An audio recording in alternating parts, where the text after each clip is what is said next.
আজকে বিপিএল এর প্রথম ম্যাচ ছিল, উদ্বোধনী ম্যাচ। এটা আপনারা সবাই জানেন। প্রথমে দুর্বল রাজশাহী, যাকে আমরা সবাই দুর্বল মনে করতাম, তারা মাঠে নামলো। নামে প্রথম তাদের খেলার যে অবস্থা ছিল সেটা দেখে মনে হচ্ছিল যে 120 রানও হবে না। তারপর তারা এমন কামব্যাক করলো, পরবর্তীতে তারা 197 রান করে 98 টার্গেট দিল, যেটা অনেক বেশি দুর্বল রাজশাহীর ওই দিক দিয়ে দেখতে গেলে। এদিকে তারা 198 টার্গেট দেওয়ার পরে যখন বরিশাল নামলো, আমাদের বরিশাল যখন নামলো, প্রথম ব্যাটিংয়ে নামলো আমাদের বাংলাদেশের ক্যাপ্টেন নাজমুল হাসান শান্ত এবং আমাদের খান সাহেব তামিম ইকবাল।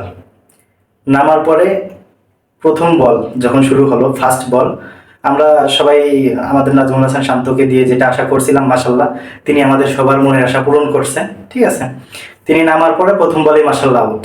আমরা সবাই কল্পনা করছিলাম যে উনি এরকমটাই খেলবে। ঠিক আছে, আমাদের উনি একদিক থেকে খুবই ভালো, ওনার মন অনেক বড়। ঠিক আছে, উনি আমাদের কাউকে নিরাশ করে নাই। আমরা যেটা চাইছিলাম যে উনি নামবে আর মাঠ থেকে উঠে যাবে, আমরা যেটা চাইছি সেটাই হয়েছে। উনি আমাদের সবার মনের আশা রাখছে। যখনই নামছেন, নামার পর ফার্স্ট বলে উনি আউট। ফলে যখন 50 রানের ভিতর যখন 4-5টা উইকেট চলে যায় বরিশালের, তখন আমাদের বাংলাদেশের, যাকে আমরা জাঙ্গিয়া বলি, ঠিক আছে, আমাদের বাংলাদেশের সব থেকে মানে আমাদের মান সম্মান যে সবসময় বাঁচায় রাখে মাহমুদুল্লাহ রিয়াদ ভাই, তিনি তখন নামে। তারপরে ঘটনা সবারই জানার, 1 ওভার 5 বল থাকতে জয় আসে বরিশালের। তো অভিনন্দন প্রথম জয়ের জন্য বরিশালের।